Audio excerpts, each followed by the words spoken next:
Hello everyone, my name is Gary and welcome to the trip. Now here is our little intro video that I've made and I'm going to play it now.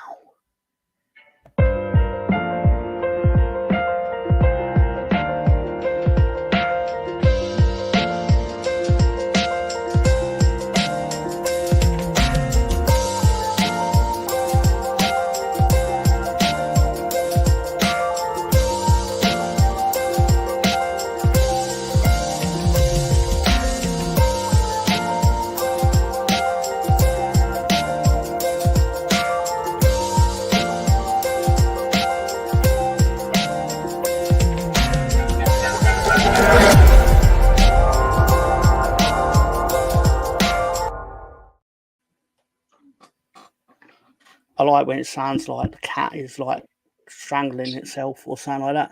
Anyway, we've got fourth man in. Put you over there. Right. Hello. Welcome. Your eyes are not deceiving you. Gary has not done a Michael Jackson. I am Mr. Tom. What happened to Gary talking like Bob Ross?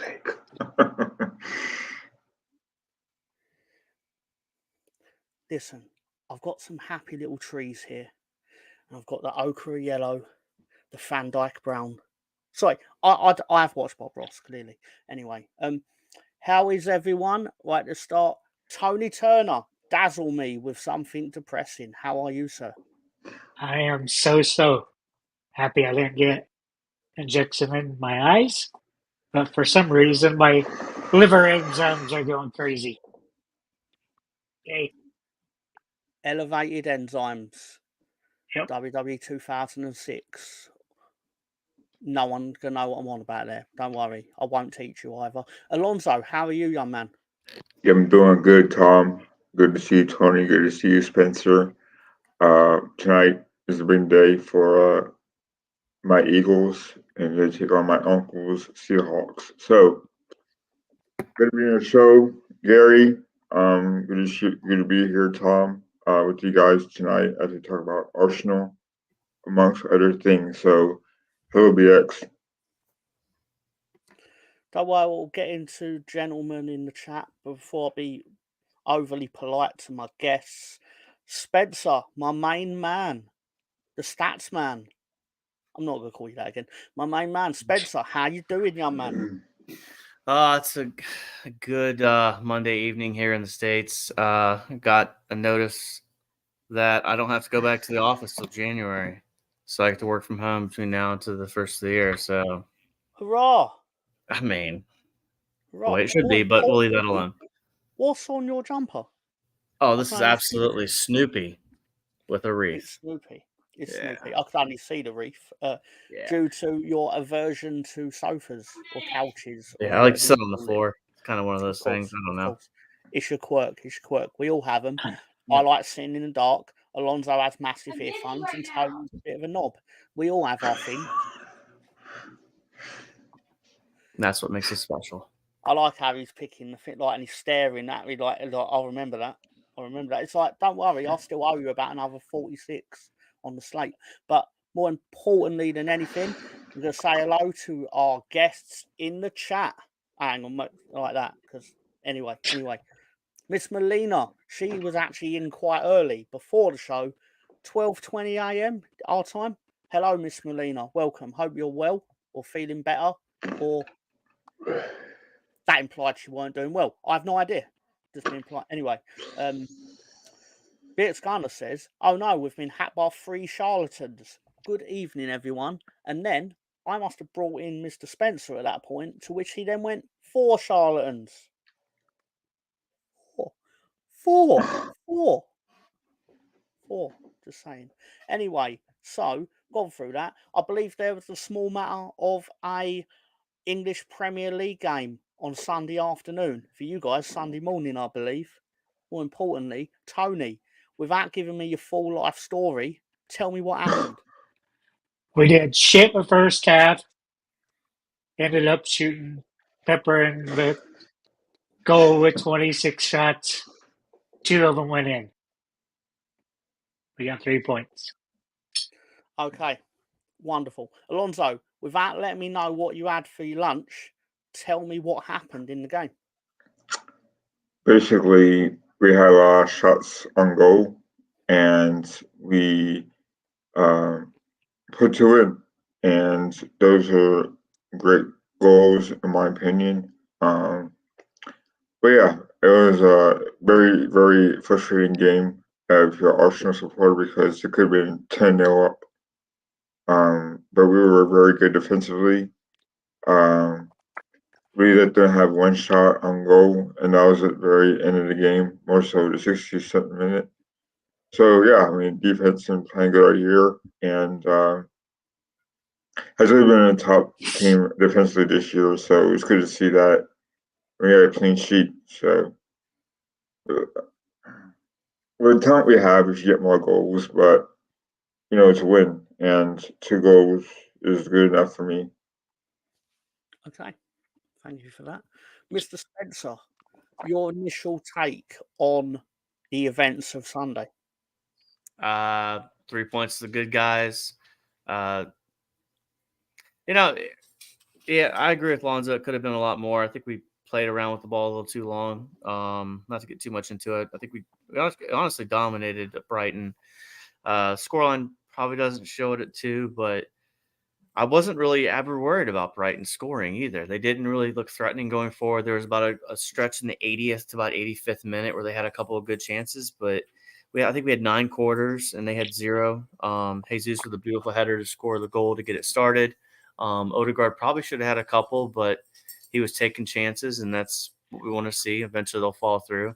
And Kai Havertz scored again and made some people upset. So, hey, it is what. Keep it going. What people actually still getting upset when that man scores goals? Oh, I have no idea. I've tuned most of those people out, to be fair, but it's just fun to remind them of it. Well, fair enough. So, Tony, what do you make of Havertz's recent form? He's getting better. I think he's playing more in a position where he should be playing. But to me, I don't think he's clinical enough. I'd rather went out and got a clinical striker. I'm answering the fucking question, Alonso. Go on. Go on, Tony. Yeah. Alonso will have his say in a second. Carry on. But I think he's an okay player. But to me, we overspent with what we needed. Like I said yesterday, 26 shots, 9 on target, only 2 in the back of the net. If you shoot at something 26 times and only 2 go in, that's not very fucking good. We got to be clinical. Argue it was better than Liverpool yesterday, though, who had 34 shots and no goals. Like, these things happen in football, and you eventually knock the door down. Anyway, more importantly, Alonso, what do you make of Mr. Kai Havertz? I think he's done good. Feel free to respond to Tony. Feel free. I think Kai Havertz has done pretty well recently. I think he's been very good in form. Yes, he's gone up a little bit more, which is good. You want to see that from him because, in my opinion, now I think he's better up front as a striker position, and I think by clinical, yes, we missed a lot of shots on goal, but it was not only Jesus and Havertz. It was also Saka. It was also Odegaard. It was also Rice, Martinelli. They all had shots on goal. So sometimes they just don't go in. I think Brighton played good defensively. I thought by blocking those shots, and they were just wide a little bit. So by clinical, you're not always going to get those to go in, no matter how hard you try. Like Spencer and I had said that it could have been a lot more going our way, but unfortunately that was not the case. And so I think, like I said, Jesus' goal was pretty accurate. It was a goal. It was good crossing by Saka to get Jesus the goal, and then it was also a great pass by Eddie Nketiah to let Havertz score from outside the goal. So, clinical is not. You don't have to always be clinical to make goals, and I think that's what we're used to in the past. Where Arsenal have had these great goals, just team goals, but their goals, and we won the game. So that's all that matters to me. Okay. Just before I go to Mr. Spencer, I'm sure he won't mind me saying welcome to Colonel Ward. It is a Gary stream in 1080p. And I know that's technical terms resolving to around pixels and stuff like that and televisions. But yeah, so hello, Colonel Ward. Hello, Brownie. Football with Brownie, the Cardiff man himself. Hello, how are you doing, sir? And Spencer, basically, wide open court for you, mate. Have at 'em on Havertz or whatever. Just say something about Arsenal. We're first place. 39 points in 17 games halfway through the season. 90 points might not be needed to win this league this year. That's the observation I'm making so far. Kevin De Bruyne makes it back into practice, I heard, for this week, so he's finally back in training. So we'll see how he impacts their team going forward.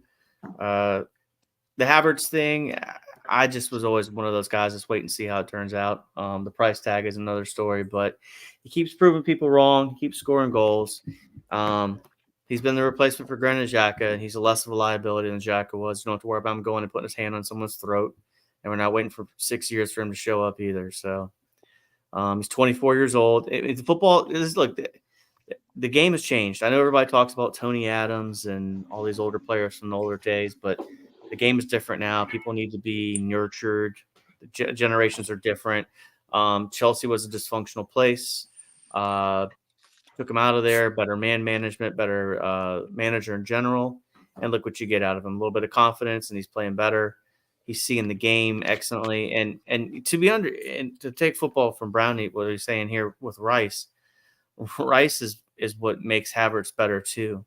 When you have such a dominant six out there, your eights and your tens can make better runs that are a little bit more. They're more willing to take risks because they don't have to worry about tracking back as quickly because they have a guy there that's there to cover it. So, and that plays into Saliba as well. So, I heard Partey's back in training. Potentially might be available for this weekend. So things are looking good. It's going to be a tough game this weekend going up into Anfield. All right. That's breaking news that we get Partey for a week before it goes to halftime.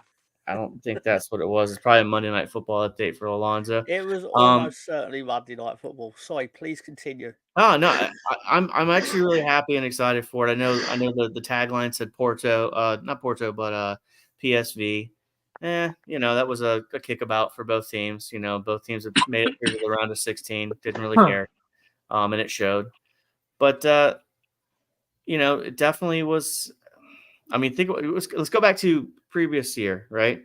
Brighton smashed us at home 3-1, and this time it looked a drastically different game. So, what a difference 6 months makes. That's fair to say. I want to point out Val Venus has arrived in the chat. So, welcome to Val Venus. Played this evening by Stan the Man, obviously. Welcome to. And, yeah, BX also managing the chat. Yeah. Hopefully we don't have awkward videos of Stan later in the show. With hello boys, BX in the house. So, some things you were saying about Havertz. Is it fair to say that there's a lot of judgment upon him based on his previous employer, but he would be far from the first footballer to have not pulled up trees there, let's just say? Yeah. What did they go through? At least like 12 forwards and strikers for him in the last 7 games. For Arsenal, he scored as many goals as the previous 40 games combined. Yeah. So Structure. Yeah. Structure's the word, I think, is the correct term for this. There's a lot of people that like Arteta that don't like Arteta, and I'm not saying Arteta is the reason that Kai's kicking on. I think it's two different clubs. Chelsea is one of these places where if you don't perform after 8 games, they'll throw you out. Arsenal is this long-term, a little bit more, I want to say level-headed, managed club, right? So when there is more structure, when there is more foundation, when there is more solid history and culture, I mean, people tend to thrive better under work. I mean, think about our daily lives. You leave toxic jobs, right? You're not going to sit there and work for a toxic employer. You're going to go find someone that values your time, and you're still going to work hard, but you still want someone that's going to value you as for who you are. And football is the same way, man. So it's kind of. I was listening to Danny Murphy and Dunny on Counterattack on XM this morning discussing United, and how they keep. And I think Dunny, I can't remember his last name. No, the team. What team was it? Oh, Man United. So, and this is something that you brought up yesterday, Tom. And this is an interesting, and it's probably going to be repeating the same thing. But after a while, it's not just the manager that's the problem; it's the players, it's the culture of the club. So you fire Ten Hag and then you bring in, I guess, let's just say Graham Potter. It's probably going to end up being the same thing. They'll kick on for a little bit, and eventually we'll be in the same cycle of Man United again next year. So the culture matters, and it's buzzwords. And, Arteta's learning the craft, and some people argue this isn't the club to learn the craft at, but it's probably the right ownership group to learn the craft at too, because the Cronkies are patient individuals. They've seen it with the Nuggets, they've seen it with the Avalanche, and they've seen it with the Rams, and all three have won championships in the last 4 to 5 years, and through patience too. So, I'll stop waffling. Go ahead, Tom. Passes, Kai laid off. I've already forgot about 2 different things I was going to say while you were waffling on. No, I'm only joking. I'm not joking. It's actually true. But also, when people say United, I sit there and go like, "Who are you talking about?" Because my team's called that. Wow. Then, but I know who you're actually talking about. But still. It is disrespectful to forget the if great Leeds fan happened to see this and I didn't do that, I would be at fault, not you. So, anyway. I set you up. Sorry? I set you up for failure there. My bad. You did. But it's all right. I'll forgive you quickly. Big Gunner, you're going to win a big trophy this season. He's declared it. Hopefully. Yeah. I mean, it wouldn't make me too sad because you can't win the championship. So, nothing. Still dining for free on Past Glories. Of course they are. That's exactly right. They are like I believe I said to you yesterday, and I will go to Alonso in a second. I did say I've literally got a meme of Man United where I've made a collage out of lost the dressing room. Van Gaal lost the dressing room. David Moyes lost the dressing room. Ralph Rangnick has lost the dressing room. And I think it was 2 weeks ago. Ten Hag in danger of losing half the dressing room.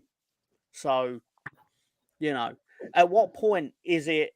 It doesn't actually matter who the head coach is because obviously the poison is somewhere else. Alonso, talk to me about how you think it's generally going at Arsenal this week outside of the match. I think it's going quite well. Granted, the game against Liverpool are going to be a tough one, obviously. And it'll say a lot about how Arsenal are going to go from here on out. But yeah, I think it was a great week. I think beating a drawing against PSG shows that we can compete on a European level. and also we beat a Brighton team, a very good Brighton team. So, all those considered, getting people back, like Partey's back in training, Emilio Rose pulling back. So I think we're definitely in it to win it. Hopefully nobody else gets hurt. Though we do have depth, and we're looking to buy in January. It seems like so. I was all in all, I would say it's been a great week so far. Now up until tomorrow and from now on, during festive holiday season, remains to be seen. But I'm very positive at the moment that we can continue to be on top. That's what she said. Of course. That But yeah, might not surprise me. It's been quite a pleasant go this year for Arsenal. Though I think you're seeing more balanced scoring, which we didn't have last year. We basically depended a lot on Odegaard, Saka, and Martinelli. So you've seen a lot of goals being scored by a lot of different people, which is very important as well. To have that mixture of balance and scoring. So that's also something kind of new there too. So yeah, we're relying on a lot of different people to score, which is always a good thing. All right, so Tony, similar question. What do you think the state of Arsenal is right at this moment? It's stable.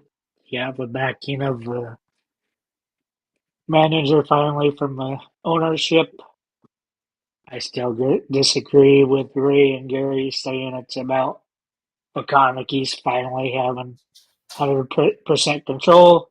They had 70% control. The guy that had 30% control didn't have a board seat or any say. So it was McConaughey's baby. It just now they looked ahead.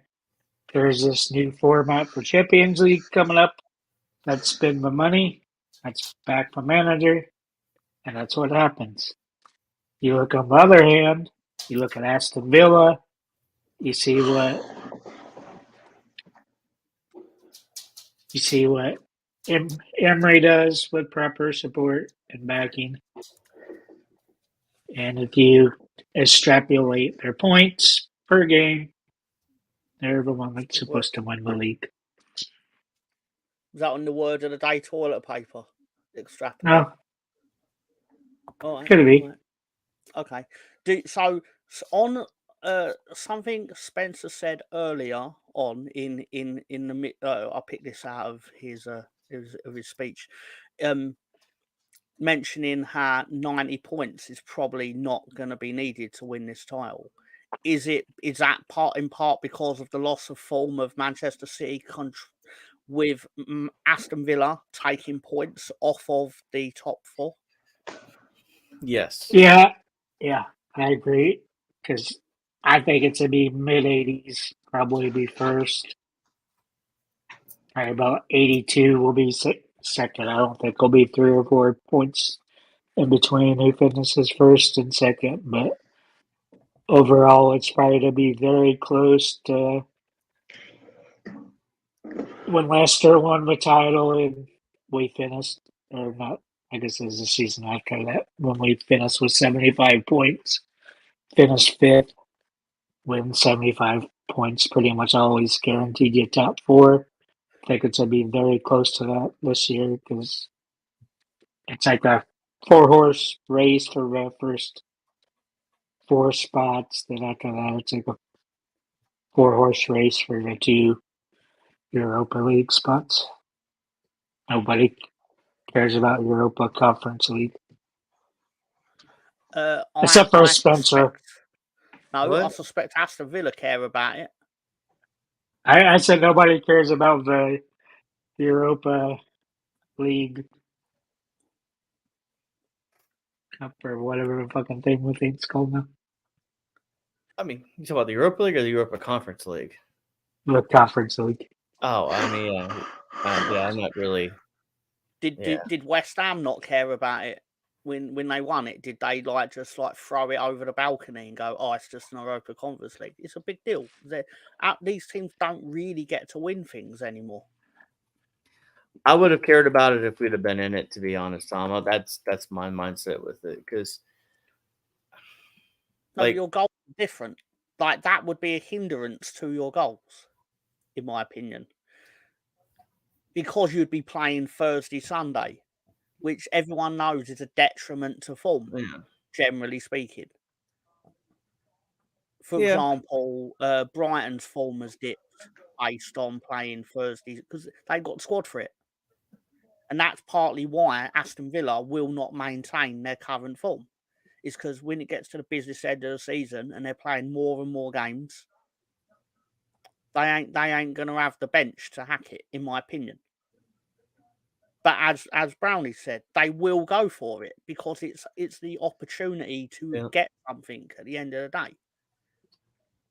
Yeah, I think that's the thing too, and I say this because, and this is kind of really what was talked about with Danny Higginbotham and Dunny this afternoon on Counterattack. But you don't have a divine right to win trophies. There is no such thing as that. Just because your badge says X doesn't mean you're entitled to win anything. You still have to put your effort in. You still have to go out there and compete. So for me, I can understand why the Conference League means what it means to Villa. It means what it means to Brighton, right? Like, or the Europa League at this point. I mean, West Ham, if you were to offer Arsenal fans a conference trophy and said, hey, you're not going to win the league over 20 years, but you're going to get a Europa League and a conference trophy, you probably sign up for it because it's silverware. And at the end of the day, that's what everybody talks about. I'm American, so I'm a little bit different with a lot of this stuff too. Like, for me, I want to win the league. That's the big thing for me, the league. But the Champions League would be cool to win. Arsenal haven't done that. So, Can you see the table? Yeah, so this is what I was getting at here. If you look at the projections, so you have 38 games in a season. So we're almost to halfway, if my math is right. So we're two games out. Yeah. So Arsenal, if they do win, they could be at 45 points. So technically, that would put them projections to 90. But I think 85 to 88 is probably going to do it this year. You're definitely not going to need 100 points to win. And as poor as and even that other team that people don't want to discuss, they still got a shot at 33 points. Realistically, I think anybody that's not at the 30-point tally right now is going to have a hard time competing to potentially win the title. But it's a 3-horse race right now, and even with City, you're not counting them out, not given their history. So, it's going to be interesting to see how this unfolds. I can't go on to my StreamYard or as it removed the table. But Alonso, is there anything you want to say about the table? Yeah, obviously there's a huge gap now between Newcastle and Arsenal. Tottenham always in a struggle with trying to be on the top of the league because, they just always mess up themselves.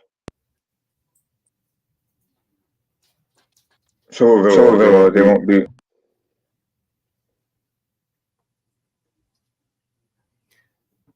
Okay. Tony, you there?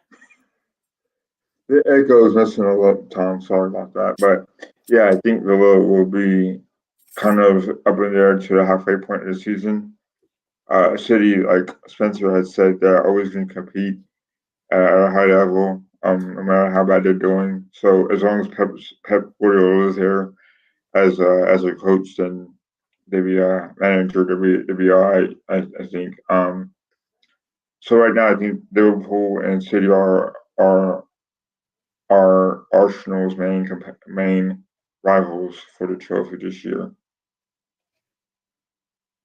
I agree to that. I just, look at Saturday. Liverpool and Arsenal are both 39, 38 points. That's basically a 6-point game on Saturday. If Arsenal win it, they go clear 4 points to Liverpool. If Liverpool win it, they go clear 2. If you draw, you stay where you are. It's such a big critical game on Saturday. And given the fact that, and this is the thing that Tom brought up earlier, Liverpool had 34 shots on Sunday. They could put 5 past you, right? on Saturday. They could do the same thing again, but this time there's five would make it in. I mean, I'm not saying that's what's going to happen, but Liverpool have the ability to. They still have Mo Salah. They still have all these players that are still quality. It's not the same when they had Mane, right? I mean, that was so scary. Those two guys on the wings, but it's still going to be a very tough game on Saturday for Arsenal. And the good thing is, everybody seems like they're fit and ready to go for Saturday. You'll be able to put your best 11 out there and have a go at it. This time differently compared to the last time you went to Anfield. You're going to have Declan Rice in the middle of the park, and that's going to be massively important. All right, Tony, before I take the table down, is there anything you need to point out or have noticed or want to say or anything like that?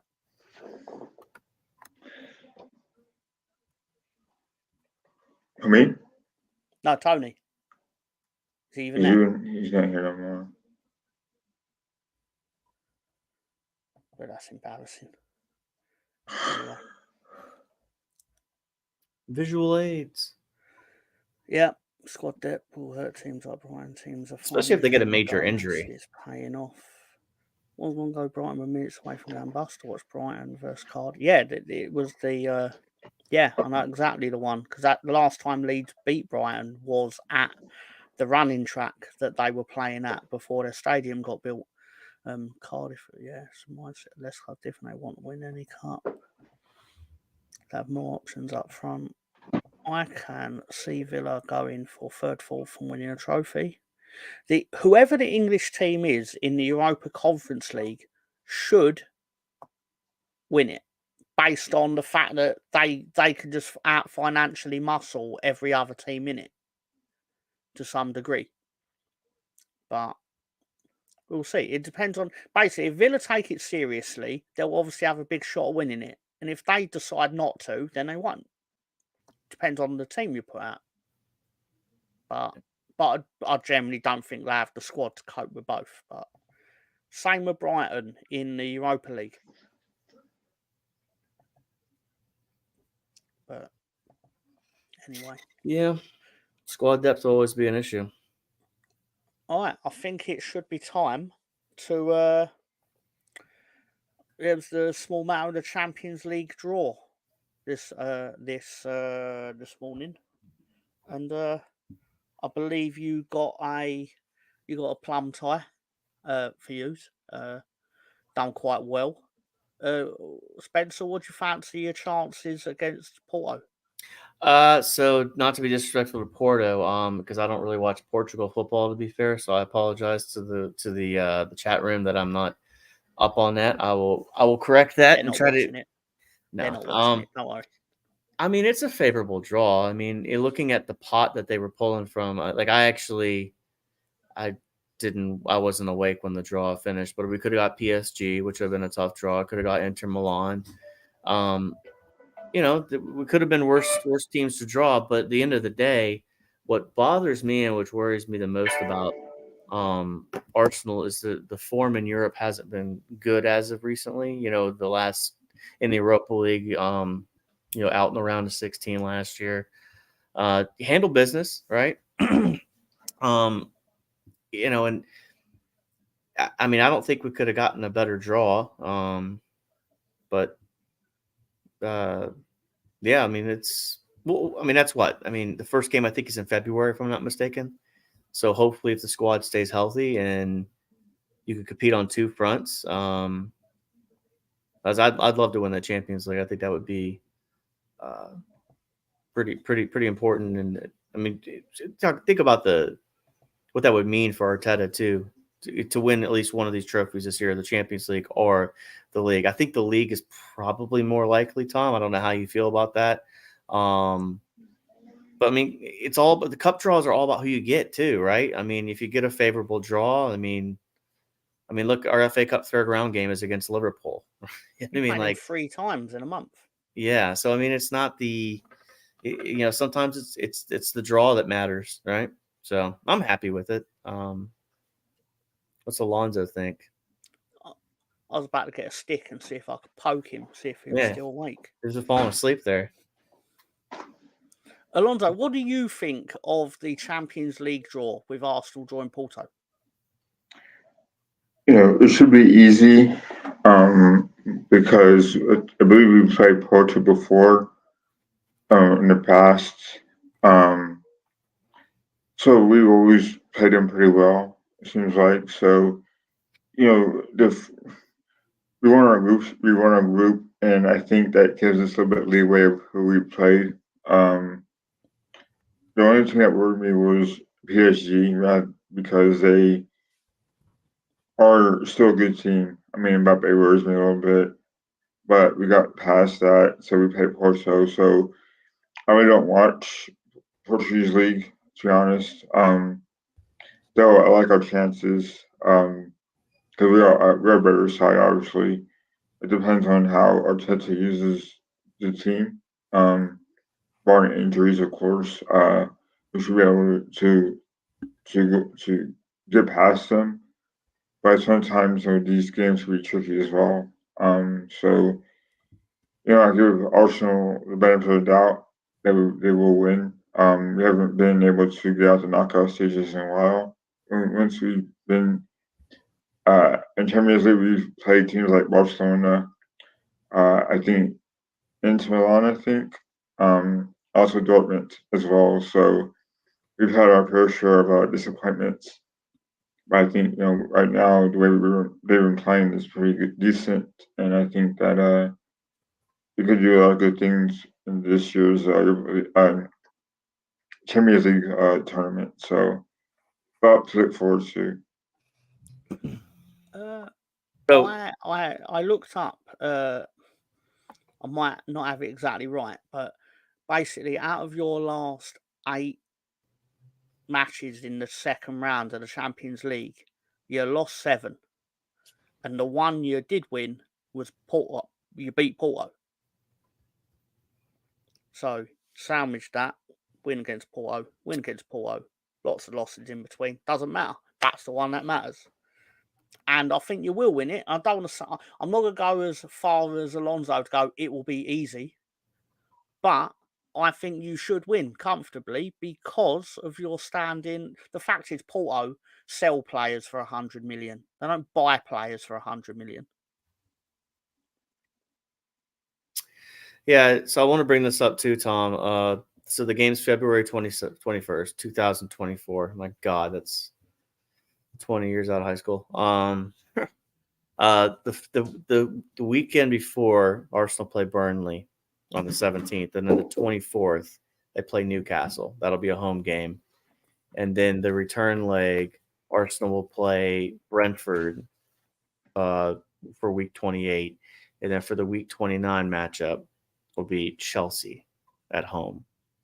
So those are also favorable, big opponents following your Champions League game, but home games. So that's also very favorable in my opinion, and easier games. Well, easier games on paper, Burnley and Brentford, as opposed to. I would have seen that differently. Excuse me. Okay, go ahead. I would have in the past. I would if Sean Dyche managed Burnley, I'd be like, so you're potentially rolling into games against Porto with like one of your players is going to be carrying a knock.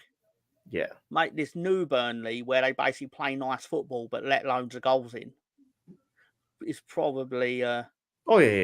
That plays into it. Favorable.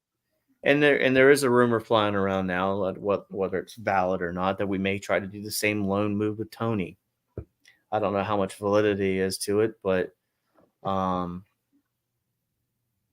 that's for January to discuss, not December. But you mean Ivan Toney? At first, I thought you meant Tony Turner. What's Tony gonna do for Arsenal in the striker position? That was what I thought. Yeah, and what's Tony got to do with this? No, it's 100% on me. Stan did point out Champions League is the one we're missing. I'm reading it as he's writing it. We're missing to be able to sit at the top table. I mean, that is a fair point, simply because you are a massive, massive football team, but you've never won the massive, massive prize. So there's only so much you could say you're elite. Yeah. Until you have that at your club on your stadium tour. You can't loan 2 players from the same club we'd have to pay for Raya now. Unless probably would, trigger though. that clause. They'd probably activate it. Probably. I mean, we're not going down that Ramsdale Raya hole, but I think that's kind of been decided. I think Raya is probably who he was going forth with in the future. Yeah. Okay. So, with that being said, does anyone have anything more to say about Arsenal? Because I will quite happily talk about literally anything else. I mean, go ahead, Alonso. Yeah, so we pretty much know that Arteta favors Raya. I just hope that Ramsdale. I hope this doesn't end bad for Ramsdale. I hope that he sticks it out and fights for his place, or at least stays at Arsenal until next year. So I hate how he's in this pickle, and I hope that Arteta learns from this mistake and not let this happen again, because in my opinion, Ramsdale still has something to offer Arsenal. Raya, to me, is like other Ramsdale. He's been known to make mistakes, and I hope that there's a plan that Arteta uses maybe Ramsdale after Champions League's games. So yeah, I mean, it'd be interesting how this all plays out. And see if they actually go for Ivan Toney during the transfer window to see if there's options at forward. Now, I think we talked about this before, that they don't have to go for at least the most expensive striker either. So they have to be smart on how they want to do this. So yeah, I mean, I can't wait till the window opens, because I know we're gonna need more than just the forward. But if I were Arteta, I would not give up on Ramsdale just yet. Fair enough. I want to say good morning to the assembled. Thank you for joining us. Stan has announced that you will be keeping Raya going into next season. When this came up, I did wonder what I had done, and then he clarified it. He anticipated what my question was, because I was naturally suspicious. Well, someone had to. And Stan would prefer Osimhen. He's a player that wears a mask, right? Or am I thinking of someone else? The Napoli lad, who apparently has fallen out with him. Anyway. So, what we got on the docket? Okay. Are you ready for Christmas, Alonso? I'm looking forward to a day off. It's gotten to that point in my life where Christmas Day is just more like a day off for me. We have plans, I think, to hang out with some family friends, so we're gonna do that. And we're just gonna be quiet. It's gonna be another quiet holiday. I'm off Christmas Day, Christmas, Boxing Day, and I'm off to watch the Arsenal game as well when I play West Ham. So I got some days off in between the holidays. So looking forward to just having time off and just relaxing and watching football all day Saturday, or Sunday rather, or Monday. It's tough having a big holiday on a weekend or beginning of the week, because it's still a long weekend regardless. All right, we're right. Out of respect for the assembled, Spencer, answer this in a yes or no or something like that, and then we can get on with Christmas. I mean, what's the definition of a world-class keeper? Because, I mean, how many of them are for sale? That would be my question. Like, who qualifies as a world-class keeper? This is an interesting discussion, because I had a discussion with my Everton buddy yesterday during the game, and I guess he got into a discussion with someone about world class as far as Saka, and he thinks Saka's world class, but his buddy doesn't. And to me, world class, and this is where I might disagree with people on this definition of world class. Like, what is your definition of world class, right? So for me, Saka's a player that's absolutely going to kick on and be world class here shortly. I mean, he's close. He's teetering. Like, it's not a matter of when he's world class, or if it's when, but it's all your definition of world class. To me, Saliba's world class. Rice is world class. Do I think Rhea and Ramsdale have the potential to be world class keepers? The answer to that is yes. But I think we had one potentially and we let him go. If you really want to be honest, Emmy Martinez. But I think you should do Stan to some degree. Yeah, I think he's right on that too. I don't think he's wrong. I think that absolutely probably plays into it because, I mean, the players care about doing caps for their country, right? I mean, that's huge. I mean, it's a bargaining chip when you go get your next contract. Well, hey, I've done 3 caps for England. I've done 2 caps for France. I imagine world class is sort of maybe first name on the team sheet in a team of amazing players. Yeah. Like Jack Grealish is arguably world class, but at the same time, Gareth Southgate clearly doesn't like him. Here's another definition of world class, in my opinion.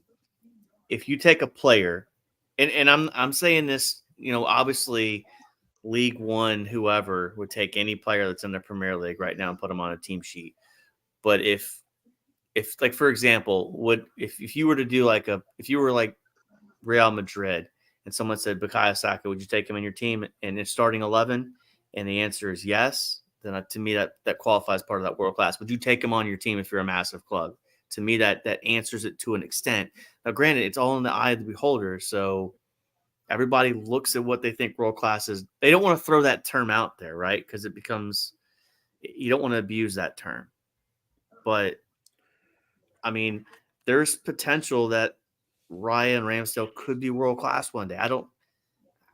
It's still early. I mean, to me, keepers are in that prime at that 28, 29, 30, 31 age, and you're still learning your craft at 24. So I don't know. It depends. I mean, I think Stan brings up a good name. That's absolutely a good keeper. I don't know if he's straight world class right now, but absolutely an awesome keeper. So he was always primed to be that, though. Yeah. Oh yeah. I mean, people know he is for a start, which is always a good help. Yep. I couldn't tell you by name who Inter Milan's goalkeeper is right now that they've sold Onana. I don't know who they replaced him with. Well, there was thoughts that Onana was world class, right? There was thoughts that he was. I mean, so this is also the other thing too. A world class keeper isn't just going to be dropped in to be world class everywhere. It all depends on who the back line is, the style of football they play. I mean, it's so incumbent on who you are and where you play too. It's a tricky question. I think it's an excellent question, and I don't think Assemble's wrong with saying he's clearly priced himself out of a gig, because otherwise, why wouldn't you have a punt on him? Or not you? Why wouldn't someone have a punt on David Gea? Because obviously, Onana's performances in his spot have made you wonder, like, why wouldn't you have just paid him what he wanted? Yeah, that's another question, because you can't just let players hold you to ransom, no matter how good they are. But at the same time, I don't know. He can't even get into the Spanish teams. There's always a mistake in him. See, different factors and things like this. Like, you could say a player is world class, but if Real Madrid play in a way that doesn't showcase your talent, are you world class? Or is it Real Madrid's fault? So I'll bring up an example that Danny Higginbotham also brought up today about Matt Turner. So Matt Turner made a mistake for Forest this weekend. And, this is the thing with the Ramsdale Riot back and forth thing. So, if you've lost your position in a job, right, and you're trying too much to get yourself back in there as opposed to just doing your job, right? Like, to me, a world-class person just goes and does their job. They don't try to, win their job back, right? Like, because injuries happen. mean, look at Arsenal. Leno was the keeper. Then Martinez came in, and then they decided Martinez performed, but they still shipped on Martinez. So it's doing your job well also in understanding that you don't have to be the answer at all times. Like, you just have to be part of this wheel that keeps things going. So you don't have to be the hero, but yeah, I mean, Saliba and Rice are the two for me. I mean, I see what he's saying. You can't put your finger on it, but they can be trusted to turn out 7 out of 10 weeks, week in and week out. Yeah, I mean, but keeper also is very incumbent on your defensive line too. It's a very symbiotic position. I don't know. It's did Tom freeze on us? Oh, no. He'll be back. All right, Tony, let's rock, paper, scissors for who's in charge. Just go ahead, man. Your thoughts on that, on the world-class keeper situation? To me, it doesn't have to be world-class. You just have to be consistent. Mm-hmm. Something that Ramsdale really isn't. And what gets lost in our goalkeeping thing is we're on our third goalkeeping coach in 3 years. So you keep asking the goalkeepers to do something different. You had Leno, which was a great shot stopper, not very good at communication, but also not good at playing it out from the back. Ramsdale, similar situation. Statistically, not a very good goalie, but spends a lot of time pumping the fans up and stuff like that. That's why we look for our keeper. When we went with Ray, maybe Ray isn't not good enough. Maybe he doesn't gel with the keeper coach. And one thing I've noticed lately is that he's played it out a lot more from the back instead of just pooching it long, which he's great at. I don't see why we don't do it more. If you get the ball with 30 yards to go, all you have to do is do a through ball, and you can get a goal. Yeah. You don't have to play out from the back. I don't like that philosophy. I don't know why Arteta's so sold on it. So Tony, to bring that up though, like that's a very good point, because it's also the world class is not just stopping a shot on target. It's also knowing when to play the ball long and also when to play it short. Yeah, my manager told me to play it short, but they're high pressing us right now, so maybe I have someone in midfield that's wide open. Like it's knowing when to do things situationally, and like someone said, and I said it myself. It has to be the right cog to fit into the system, because Onana right now, like Onana probably is not a bad keeper if you gave him Saliba and Gabriel White.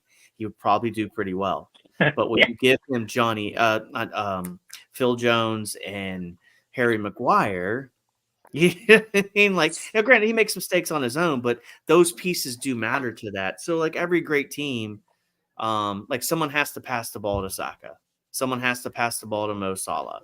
But those players also have to know where to run to the open space to receive that pass. That's like three seasons ago with Leno. It's like we have this revolving door of the back four. I think we switched it 35 times out of 38 games. Which, I mean, how he's not a communicator, so how are you to do well when you have constantly different people there? Yeah. You have to be a field general. You have to be a type A person. You have to be an alpha male. You have to be out there yelling at people, telling them where to be, command your box.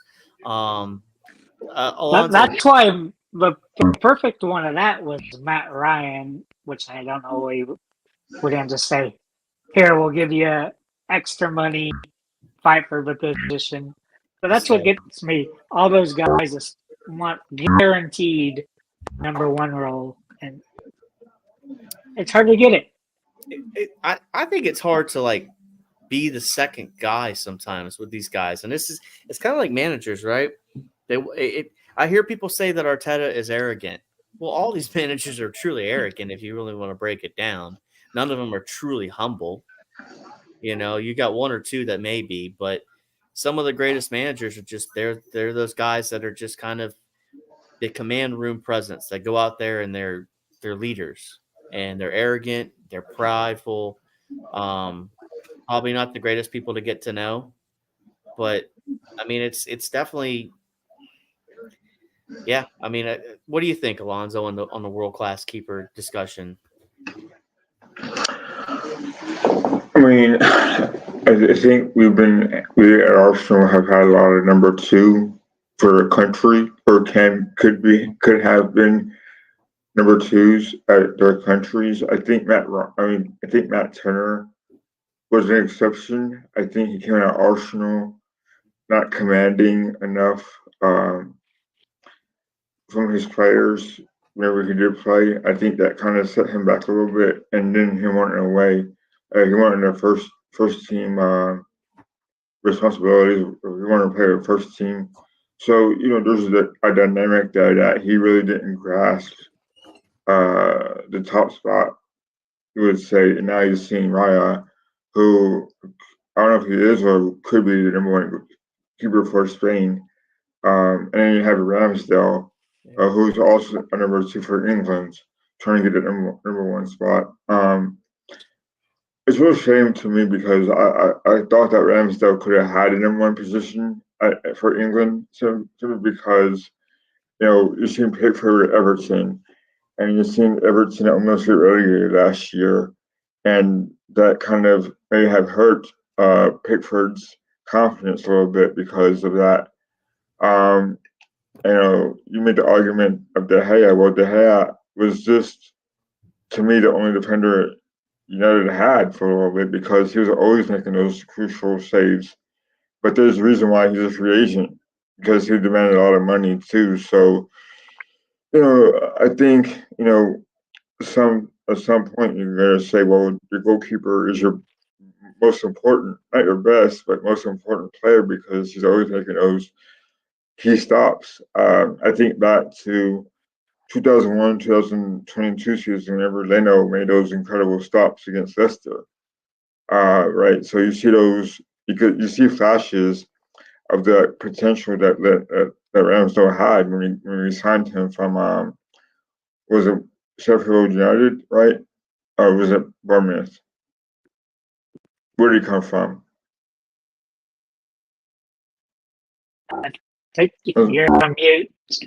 Hey, what was the question again, Alonzo? Oh, Ramsdale, did he come from Bournemouth or did he come from Sheffield United? Oh, I want to say it was Sheffield United. Okay. So, you took him from a lower tier team to Arsenal, and people didn't know how he panned out because of that. So I think he had a good enough first year, which warranted him the position, or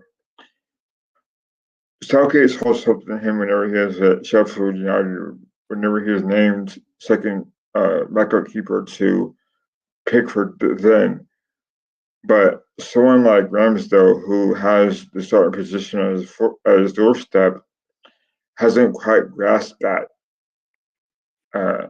So you can make the argument that if Pickford is world class, then Ramsdale is just second best.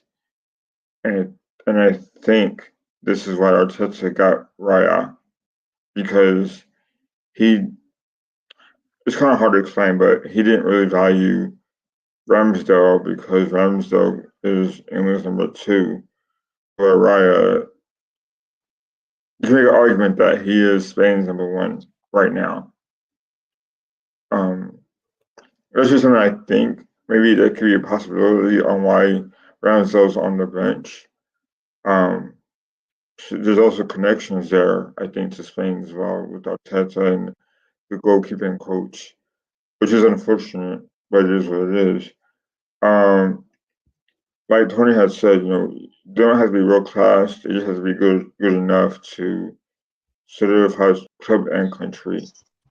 Matt Turner has been good for USA, but he has been great for Arsenal nor Nottingham Forest. Now, granted, you could put a better defensive four out there for him. He may do a little bit better, but that who knows. But. So I want to say this much, and this is the thing about, and you know, we'll pivot back to Tom on this one, but this is the thing. Like, if Arsenal win the league this year and the Raya is in goal when it happens, people will forget about Ramsdale real quickly. Mhm. If it doesn't work out, then we will spend all summer, Tom, Tony, Lonzo, talking about how Arteta got it wrong. So just be prepared. It's gonna That's be one of two stories. and that's the risk he took, right? Arteta's not afraid to admit his mistakes, obviously. But you know, that's an interesting dynamic there, Spencer, because he's taken risks before, like playing Xhaka, and bearing with him and be patient with him, and it worked out, right? So like you said, it could work both ways. Yeah. It will be interesting. I mean, right now we're in first place, 39 points, top of the league. I'm sure there are tons of clubs that will be jealous of our current situation.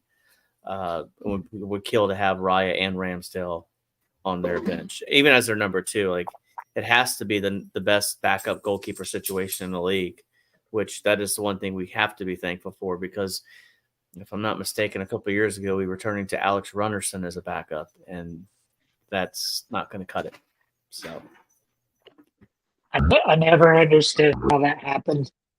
It's like you sell your backup and you end up with this just horrible third string guy. Yeah.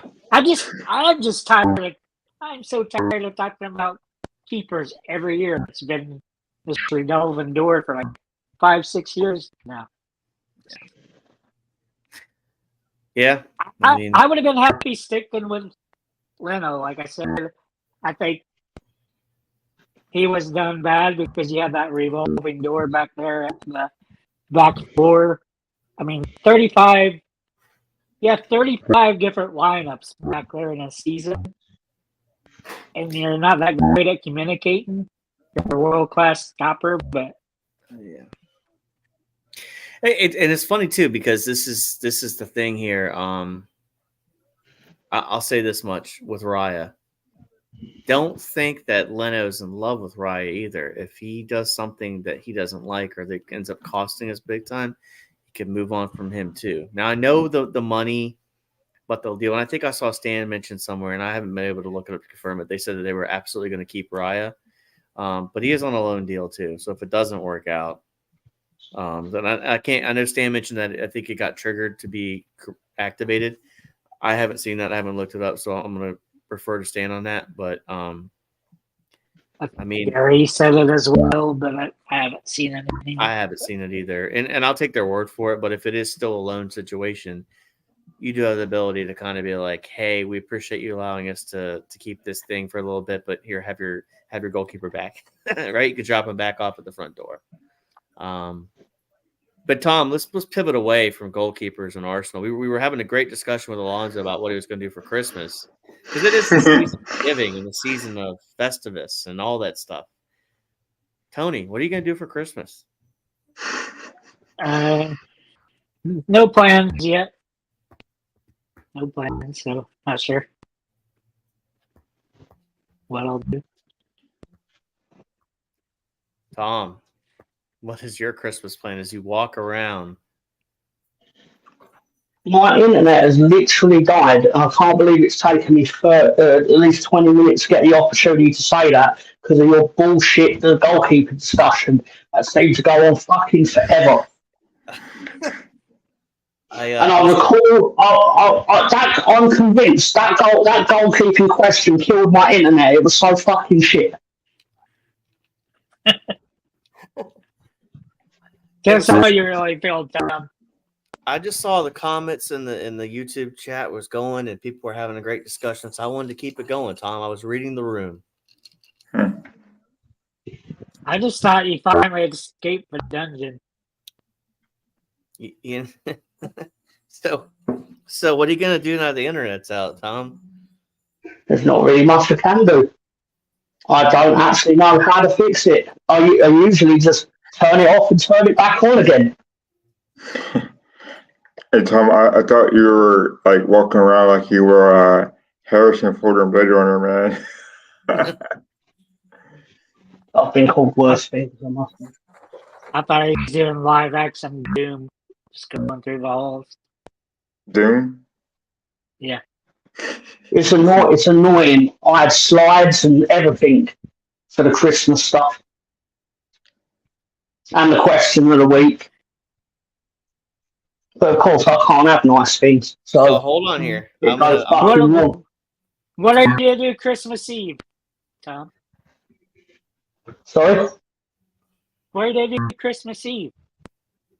One of your traditions. Okay, well, my Christmas Eve tradition is to get up early, go to the cinema, watch whatever Christmas movie they have. For example, one year it was Home Alone, one year it was Nightmare Before Christmas. Last year it was one of the Disney films that had just come out. It was terrible. Hang on, Colonel, explain to me. On a BT router, what's the reset button? I mean, I know what a reset button is, but do you know roughly where it would actually be? Just unplug it and plug it back in. So hold on here.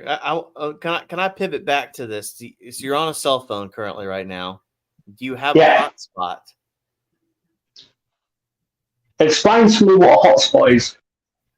All right. So a hotspot allows you to so for And example, no, we ain't going back to goalkeeping bollocks.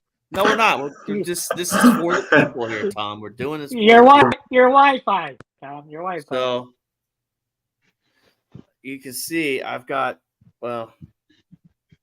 Spencer, you have Samsung too, right? Yeah, my internet is called Tottenham or shit. But it's got this cool thing where it's got this mobile hotspot down here, and then it allows you to like. Oh, right. I'll pay my bill, Mr. Brownlee. I don't understand why it's done this. It almost feels like a conspiracy. Yeah, so you go mobile hotspot on your Tom phone. I have it too. I have a S23 Ultra, I think. Yeah, let's do this. All right, Tom, show the internet box. I think me and Colonel can help you out here. Right, it is this BT router. Can you see it? Do I need to turn the light on? Yeah, turn the light on. Make sure you put all your objects away that could potentially be incriminating away. Oh, it is. After the Finger the Duck has got Hey. He's got tinsel on his head. Of course he has. I have a quiz. Hopefully it's not lead tinsel. Hang on. So all right, so you got the power cord right there. Oh, hang on. That's the reset button. Yep. I've pressed it. So I pressed it. Do I need to press it a second time? Do I almost turn it back on? Press it once and it should be able to cycle on and give you about 25 seconds and you should be back up and running. Okay.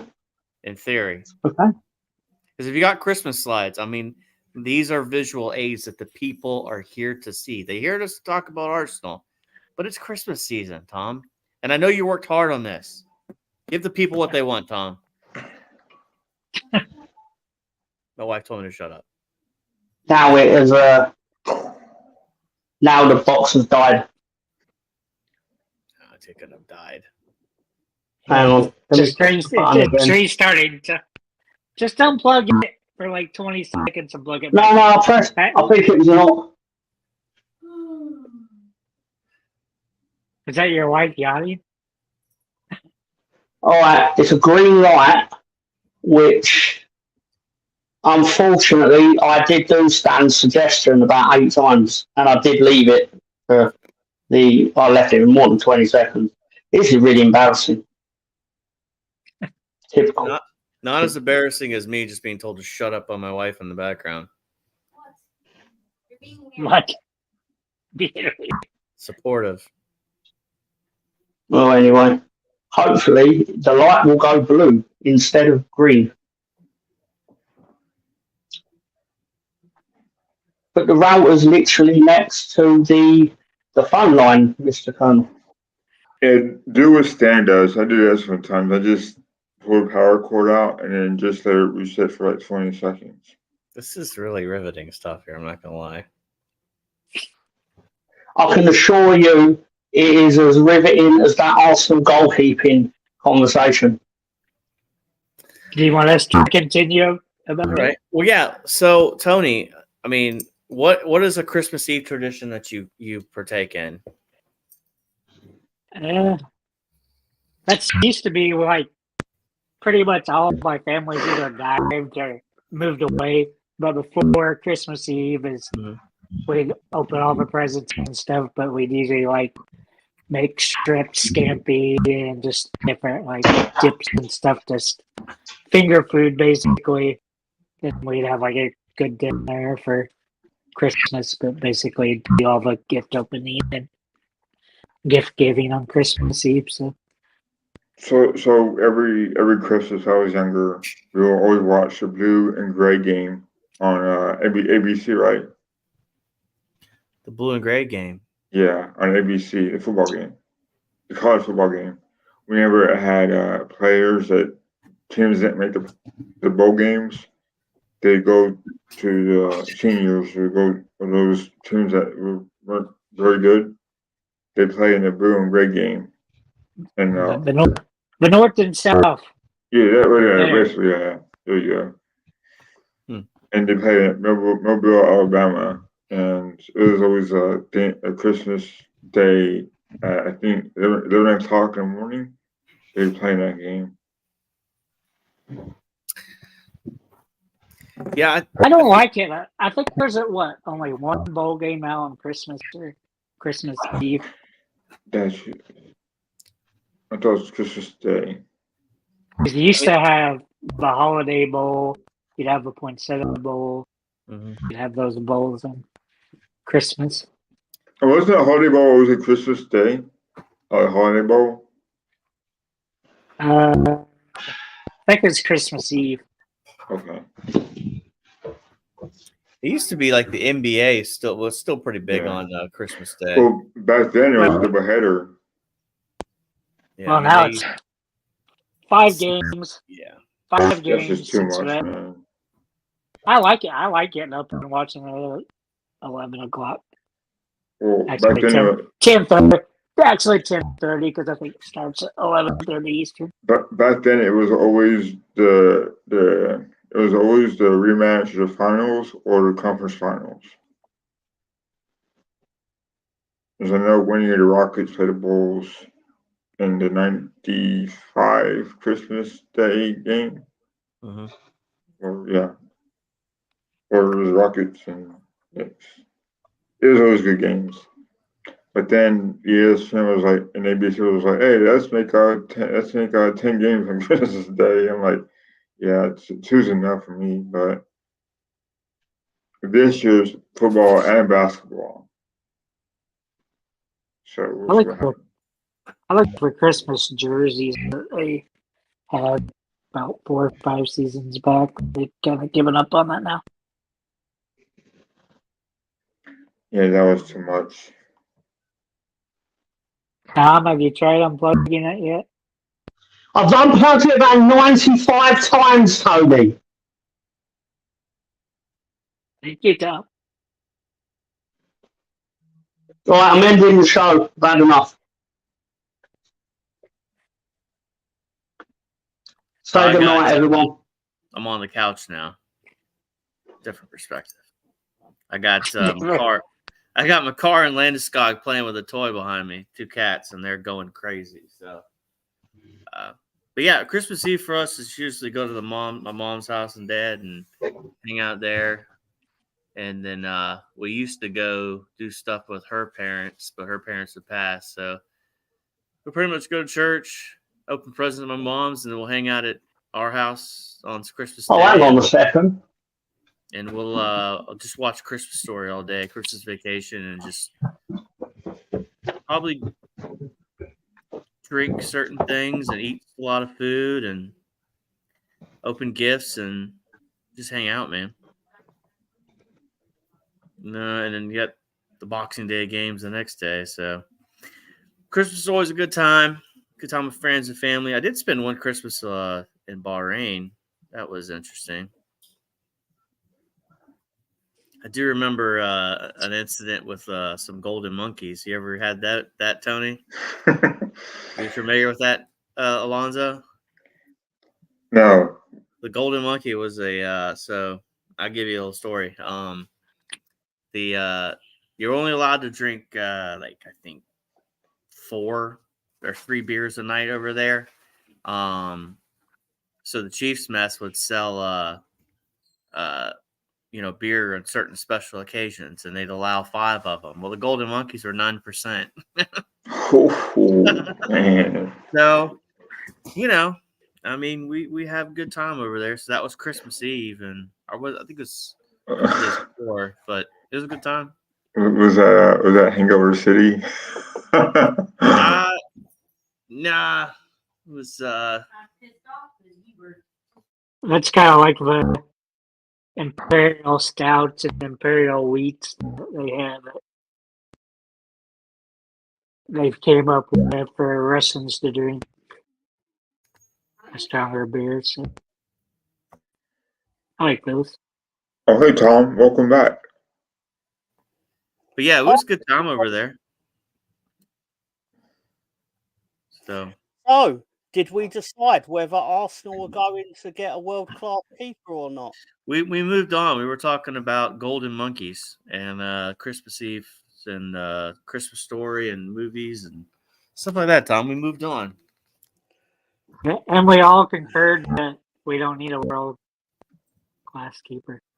Is your dial-up internet working again? You're so mean. You're so mean. Can you make that sound? Oh, that's my wife. Yeah, don't worry, she'll be on Tom's side before it's all said and done. I think she already is. Yeah, I mean, dude, anytime she can trash me, she'll push right into it. Love her to death. Awesome. Funny. All I had to do to make it work was to threaten to end the show. And it worked? Funny, as soon as I said that, the light went blue. I do remember we used to make jokes about Tom needing to get more. He ran out of AOL minutes. Net zero's not free no more, Tom. Did Mo Master finally die or fall off his bike power and correct him? Y2K messed up his computer finally. Got any more? Tom, you got your third bag of holiday crisps? I do have holiday crisps. Just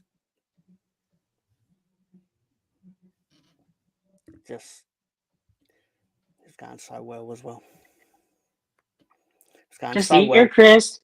Eat your crisp and show us your photos. Yeah, we'd got off of I had Spencer in the private chat going to me, let's talk about Christmas. Let's get off of Arsenal. Finally got off of Arsenal, then fucking assembled, sniffs it out, comes on, goes, a fucking Arsenal goalkeeper, world-class goalkeeper, blah, blah, blah. Fucking Tony then finds his way back in, then just a series of fucking bullshit that just fucking leads to make me look like a fucking idiot as usual. Well, Merry Christmas. Happy New Year.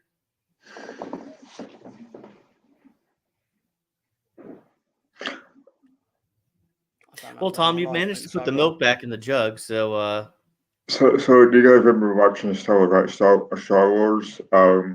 Christmas special? Return of the Jedi. No,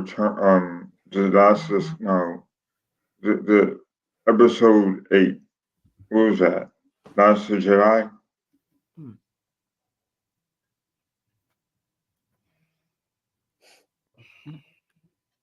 Last of the Jedi was with Michael.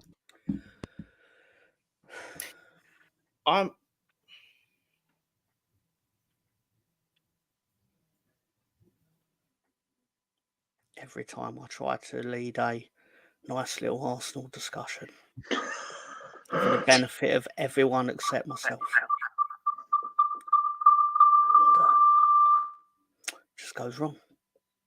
Just something always happens. Master Skywalker. Oh, sorry. Oh. So yeah, Colonel asked to see the Christmas tree.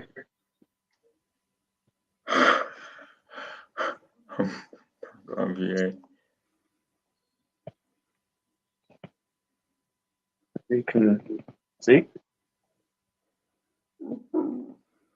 The only way Leeds are getting in Europe next year is if we get a 2-for-1 holiday special to Mallorca. It ain't going to be fucking football, is it? I got an idea. Hold on. Are you gonna try to get 3 Spencers?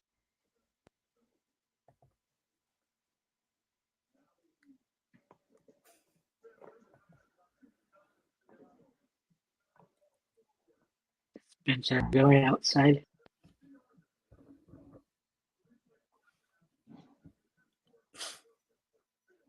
I like how he's gone off camera on 2 different feeds. There you go. That's the house too, by the way.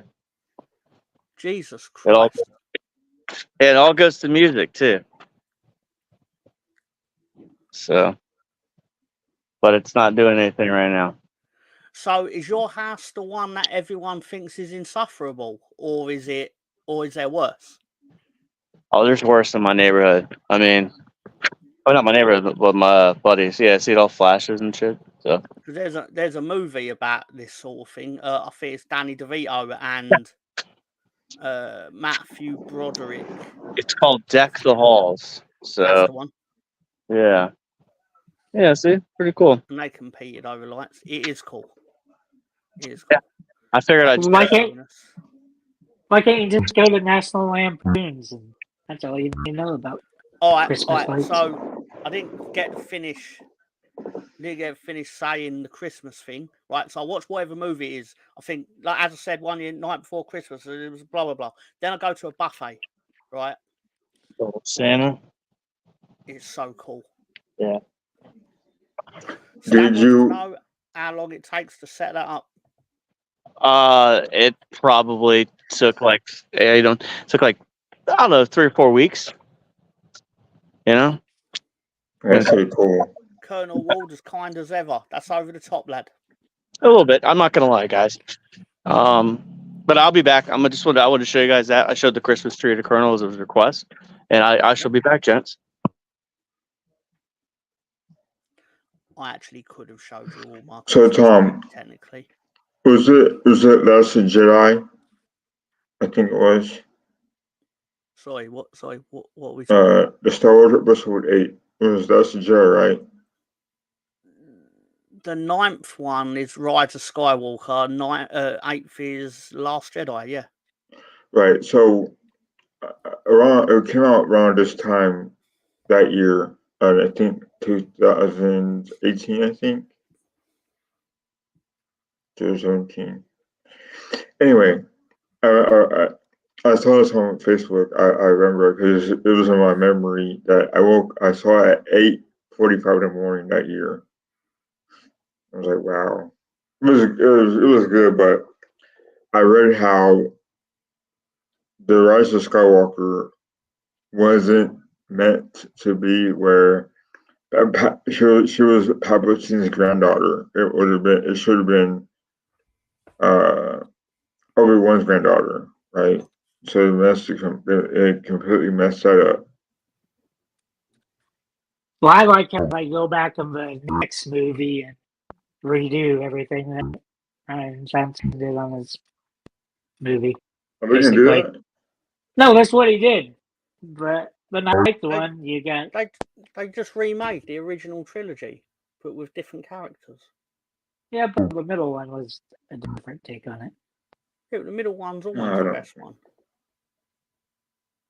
That's what I think. I like the middle bit of all of them. But I like this one. I like the Empire Strikes Back. I like the music in that one.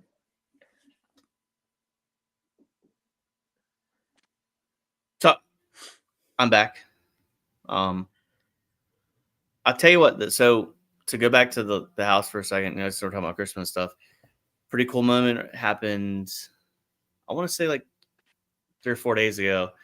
Coming home with the wife, got out. People are outside. It was just one truck, and there's a little girl that poked her head out of the truck, and it's the kids that say, "Hey, really appreciate the lights and stuff like that." That's what the kind of stuff's done for us for the kids. I mean, it is fun to do.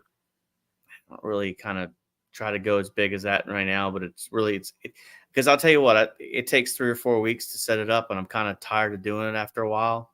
I've been doing it now for 10, 11 years. But when the kids come by, hey, when you starting, that's when you're like, all right. So I figured I'd share that. I just hate doing it when none of the neighbors do it. It's like, yeah, that is true. My neighbor next door, they did one strand, and I don't know, man. Doing something, man. It's all about the kids anyway, man. They got young kids, so they got young kids live next door. The house down the like everybody's got young kids except us. Like our daughter's older, but it's kind of I got another 10 years doing this. I can't quit, guys. So anyway, or you got really lazy people that just buy 2 projectors and show it on the side of their house, and that's it. yeah. I mean, there's a lot cooler stuff. I'll send you some of the links to some of the cool people that are where I live. Like there's people in my area like Charlie Pugh. Like it looks like he can project Star Wars on his house because he's got all those pixels. So one of his songs is the Star Wars Christmas song or whatever. So he's got money, so he's able to. It costs a lot of money to do that too. Like some of that stuff, like this is just years of compiling, but some people spend, just thousands upon thousands on Christmas. So, yeah. There's some of those people that spend like 4 or 5 months setting that up. So I'll be honest, and I haven't changed anything in a couple years. So, and it all goes to music. So it's like there's a radio station out there, and you can drive up, turn to the radio station, you can hear what the lights are going to. So,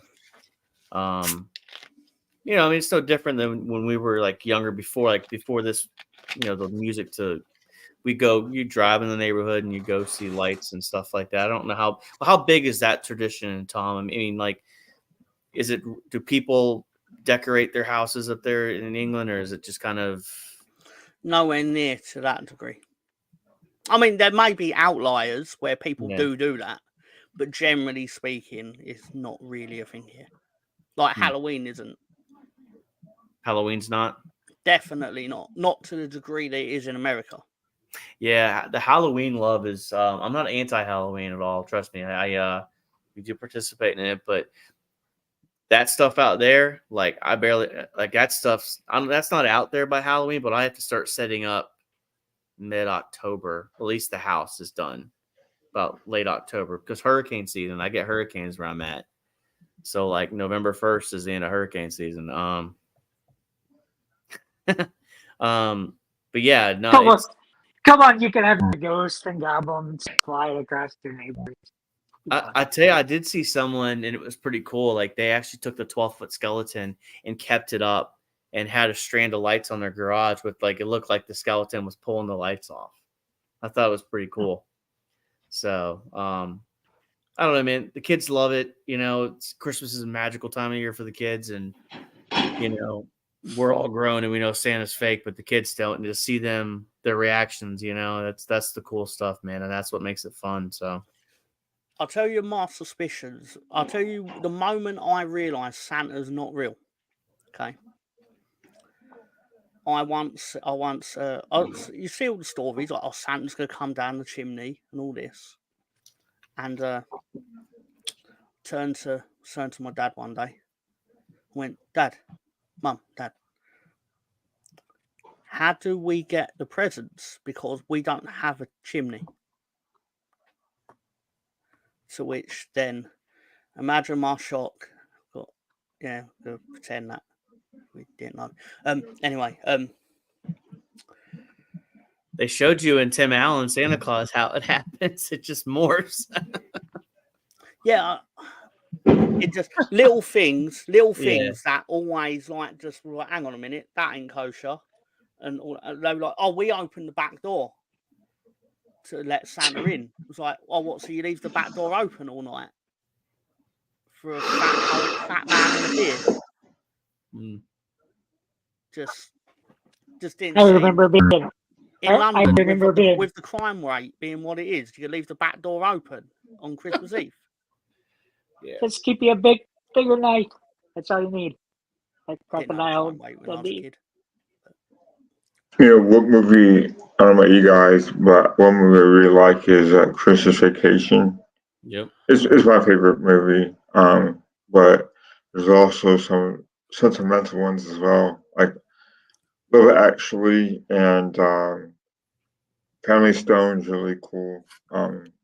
Really sad movies, but really, in my opinion, really Family good. Stone. Yeah, it's Not- like it's got a good cast in it with Rachel McAdams and Sarah Jessica Parker. Craig T. Nelson's in it. Diane Keaton. Dubert Maroney, I think, is in it too. Luke Wilson is in it as well. So really good movie. That hard. I used to argue that Die Hard was a Christmas movie. It is a And I was Christmas adamant. movie. I was adamant that it's a Christmas movie. And then Oh, when yeah, I it takes- finally realised, and then but it was only really cool to argue it because of the amount of people that would say it wasn't.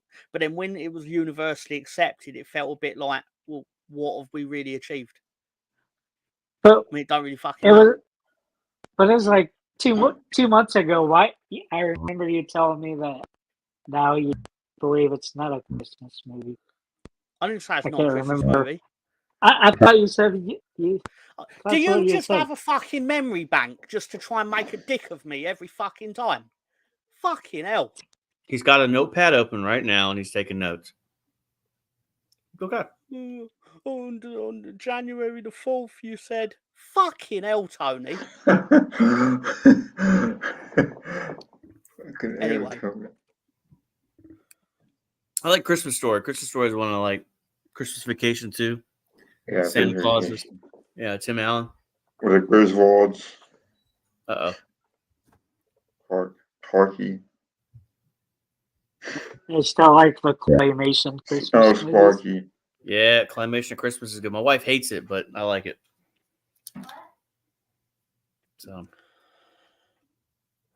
yeah, that's one like my parents gonna be watched back in the day. What's my favourite Christmas movie? I could not stand Christmas movie. Which one? Christmas movie, I couldn't stand it. Which one? Nah, he's lost that. It It's a little kid. Sorry, Tom. Jingle Away is a good movie too. With Arnold Schwarzenegger and Sinbad.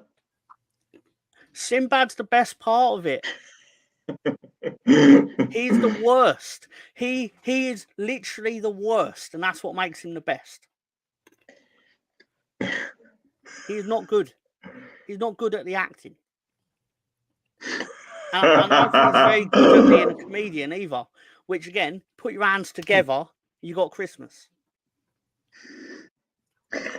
The Hawk is pretty funny too. But before everything went to shit, right? I did put together a small presentation on what I would call the director's cut of Jingle All the Way. Am I allowed to perform the director's cut of Jingle All the Way? Will this be voiced in our favorite 70s, 80s, 90s pop star? I'm a bit. It's not going well, is it? It's just not going well. Fair play, Tom. I'm not doing well.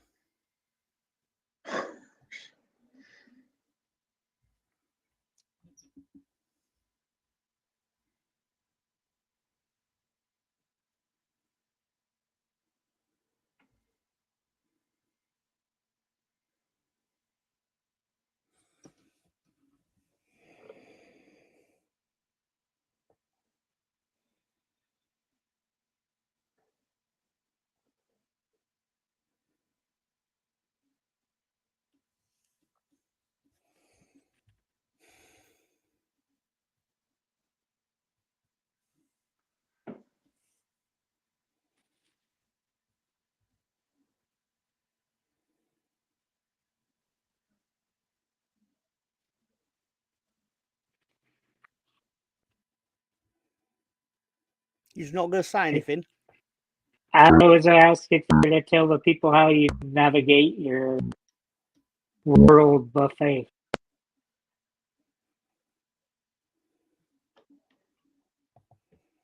Because I think it's pretty cool how you do it.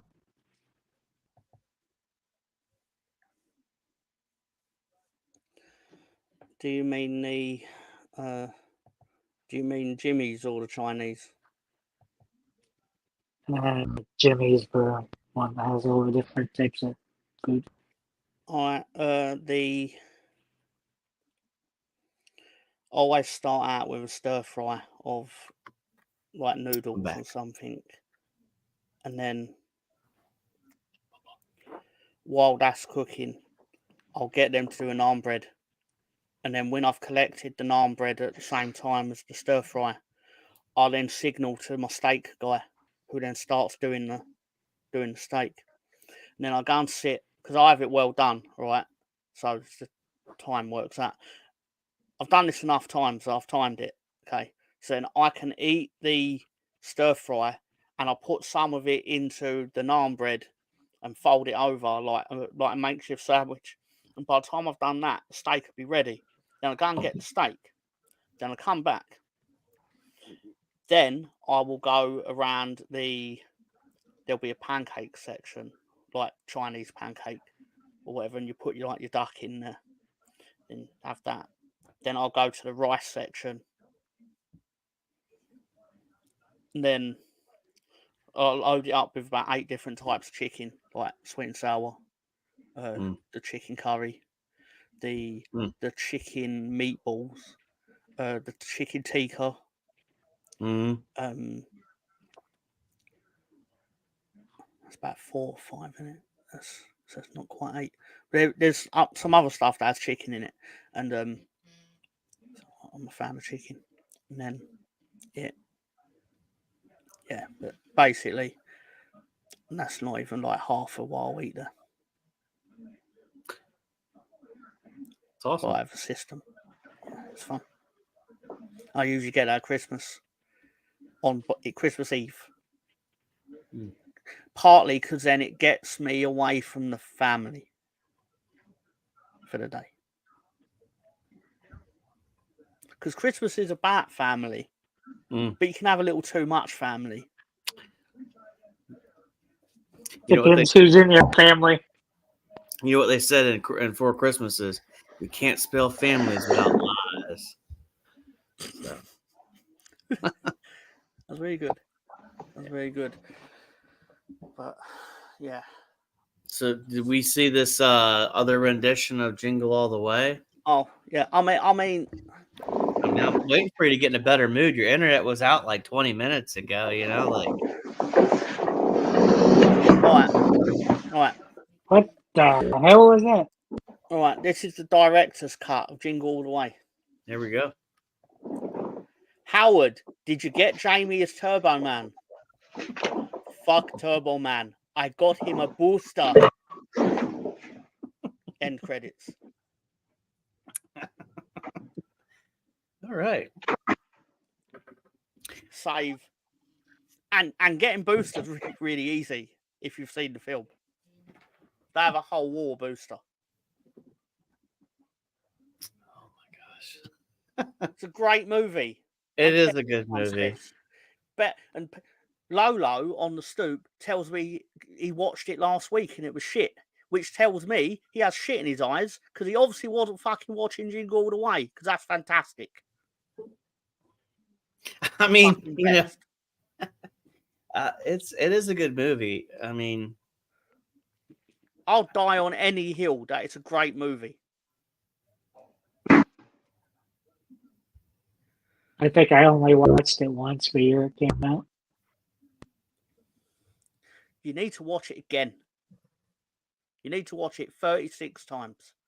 Yeah, but I'm bombarded with like 6 fucking new Christmas movies on every streaming service. Why do you need 35 fucking Christmas movies every Christmas? It's ludicrous. That version of Turbo Man will always be the best one. I did check out a little Bad Santa this afternoon while I was doing nothing. I watched Still one that of one the. time. I watched it It is once. an excellent movie. You don't How watch can you it. only Alright. watch that one time? don't watch It's it with your kids alright. around. I That have it on DVD, but because I bought something, I can't remember what it was, and it was basically like at the counter. They went, "Oh, you can have Bad Santa for £1 or whatever it was." So obviously I took it, and I've watched it, and it's fine. It's fine, but it's not Billy Bob Thornton going around trying to buy a toy for his son on Christmas Eve, which Bad would have Santa made it 2. infinitely better. I like Bad Santa 2 because his mom shows up in that one. Have you seen Bad Santa 2? I've not, because I can barely remember what happens in Bad Santa 1. I've seen it. I've It's seen good. parts of it. I've just seen It's funny. parts of it. Because that kid is growing up, right? That kid is growing up. Yeah, the kid growth. Yeah, it's so bad because the kid's growing up. You know, he's doing his thing, trying to make it by, and is one of the scenes is opening in there is he gets his past due notice. He goes to a certain TV channel so he can watch certain things, and its account's been suspended, so he can't pay for that. So he decides he writes on this piece of cardboard, "Donate my organs to science." Doesn't spell it right. It turns on the oven, sticks his head in the oven. That doesn't work. And then he tries to do himself, I guess, in a certain manner. And the kid walks in with $2,000. And he just, I mean, it's you got to see it. It's funny. When Tony puts them glasses on, he looks like the big boss man.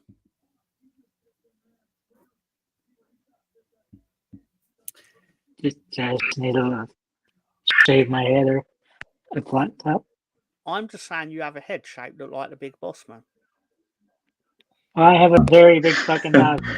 That's not what I said. That's not what I said. I said you had a head shaped like the big boss man.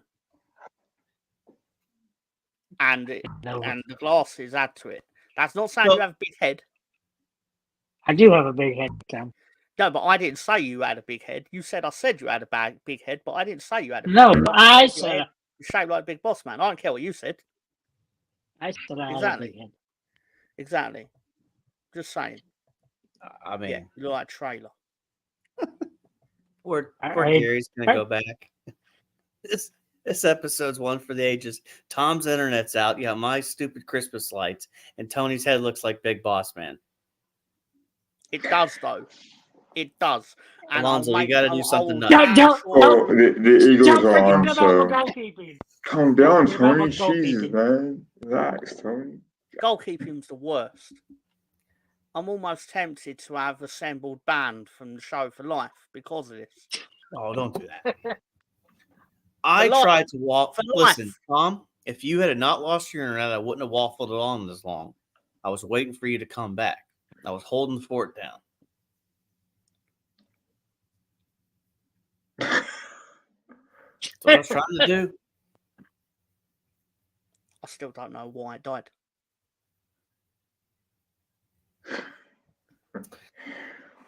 And me bringing up Star Wars. Me and Stan obviously have a different definition of the word riveting. So do I need to be Big Boss Man for Halloween next year, Tom? No, you do not go out and buy a policeman's outfit, because I know I should never have said it in hindsight, because I know now you're going to try and look like the Big Boss Man. It's not the first time you've said it, Tom. I said it before. Oh, go on. Tell me the other time I said it. Because you obviously know. You said on August 26, 2021. Well, one of the other times I got my eyes injected. I didn't come up with that, Tony. That's funny. That was somebody else. Time. Anyway. Can we end sure this you'll yet? come up because I just want to go. I just want to crawl and curl up and die from fucking embarrassment. We have not done the crisp yet. We haven't done the question of the show. We haven't heard. We haven't heard our favorite 90s, 80s, and 90s, 70s, 80s, and 90s pop star. But I'm Either. It not wouldn't be worried that. these Chris It'd are be- going to kill me. It'd be Mr. Howdy. Actually, I'm more worried that they won't kill me. Mr. Howdy of a Christmas Poo, because it's for Christmas. Sure. All right. What are we doing first? Chris or question? Oh, it's always Chris in question, isn't it? We should do the question. Are you sure you want the question? Where'd Tony go?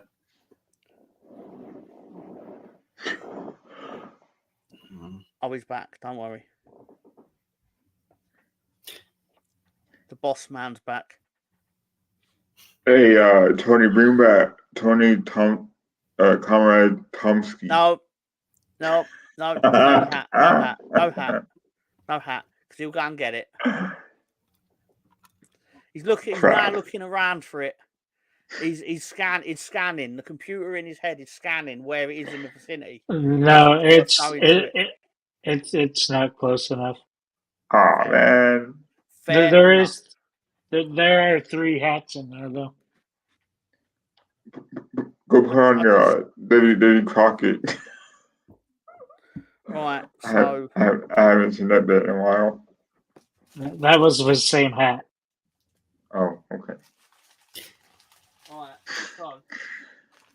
So, Tony, you're not a massive fan of pickles on a chicken sandwich. It's just weird to me. It just all you need is for bread with chicken in there, and you just enjoy it. I hate it too, Tony. Don't worry about it. I hate it too. I like it. Just But I don't have to have it. all I care about it.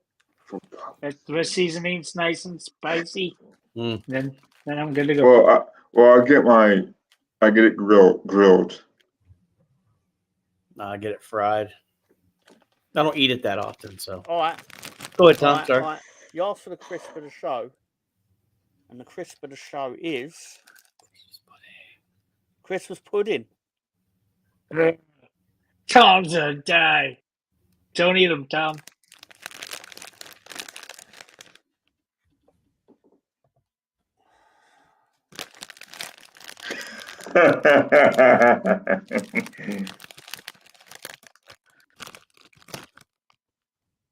Tom, can you send us your address in case we need to call the medical authorities to come save you? I don't even want to bite it. I don't even want to eat them. Don't do it, Tom. Do it. Oh my god, it smells like arsehole. Well, that will make Gary's next cut. Timestamp it, hour 48. It smells like asshole. Let's see if it tastes like asshole, Tom. Did you toss a salad to have your pudding? Gross. Too much, Tony. Too much.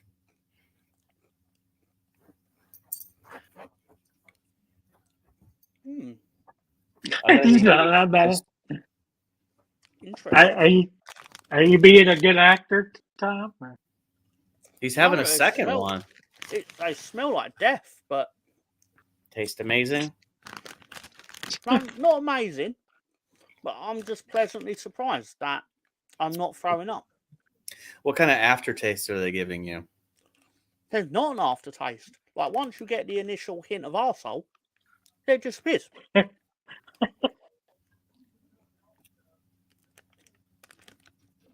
I've got to stop smelling them though.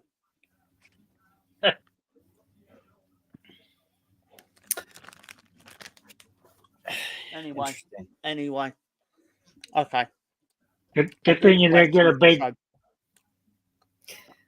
Question of the show is: Arsenal fans cheered when Shakhtar Donetsk scored against them in the Champions League in 2010. But why? Why did Arsenal fans cheer upon conceding a goal?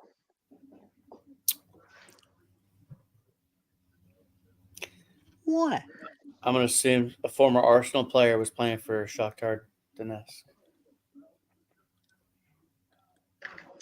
he came back Because from I've had my face in some ass. he came back from a career injury. Cheese is the worst. Does not go with everything. Anyway. No, to be fair, Spencer's kind of right. But What? I don't deal in kind of right. I want specifics.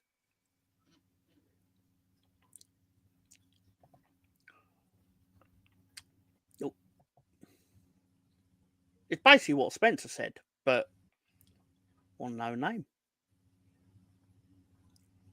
I'm trying to remember.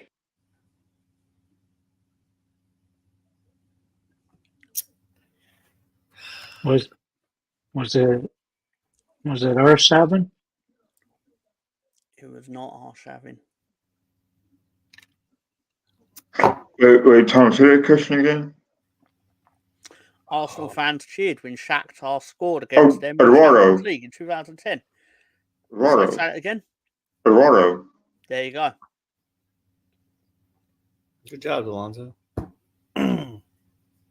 Eduardo scored, and then everyone behind the goal just started clapping. And I was kind of right too, because he came back from a career injury. Yeah, exactly right. Yeah, that was it. So you can share the credit. He was on his way to become a great player for Arsenal. He had all the tools, man. He had great left foot, but yeah, Birmingham. Arguably, you might have won the league that year had he not got injured in February. There's no doubt we would have won the league. Tony, Tom. calm down, relax, man. There's no doubt. Even if he had that very, very poor number 10 at the back, wouldn't gutless, man. Would Bit of a cock, wasn't he? But anyway, so yeah. I'd like to apologise for the conduct of my internet and my reaction towards the conduct of my internet. Although I still think I was right to be furious at it. But anyway, I apologise for providing a non-perfect trip experience, and I'm pretty certain Gary's going to have me fired. Well, he's not that fire you. Well, he can't, but I just wanted to say it. Anyway, I think Gary's going to go back and watch this, Tom, and be like, I wish I could have hung out with these guys. He's going to be there. Tom thinks his crisp tastes like asshole. Jesus. I smell What like does that arsehole. hat say? Yeah. So, how does he do it? Alonso, say goodnight to your audience, your fans. Good night to my audience. Good night to my one fan. Yeah, it's been a great show talking to you guys about Arsenal and some random stuff. I don't know what the future holds as far as this week's podcast go. I'm working late on Wednesday, Thursday as well. So my next appearance probably won't be until the end of the year, maybe next year. So I had fun. Thanks for Gary for allowing me to be on his podcast. I hope we didn't ruin it too bad. Good. Thanks for having me, Tom. Good to see you, Spencer and Tom, Tony. Anyways, hope you guys have a good Christmas. If I don't see you guys before then, and have a happy New Year. Thank you, Alonso. Tony Turner. Yes. Ho, ho, ho. Do you have a question for me, Tom? Well, no, I know that as soon as I start talking, you'll start talking. So I just figured you would do your spiel. Oh. Are we doing Christmas full Nelson? At the moment, no.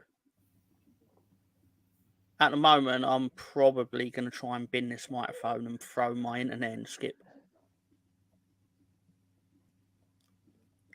Yeah, I won't hope anything.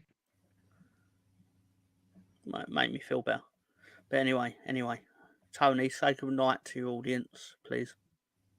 Good night, Tony. Okay.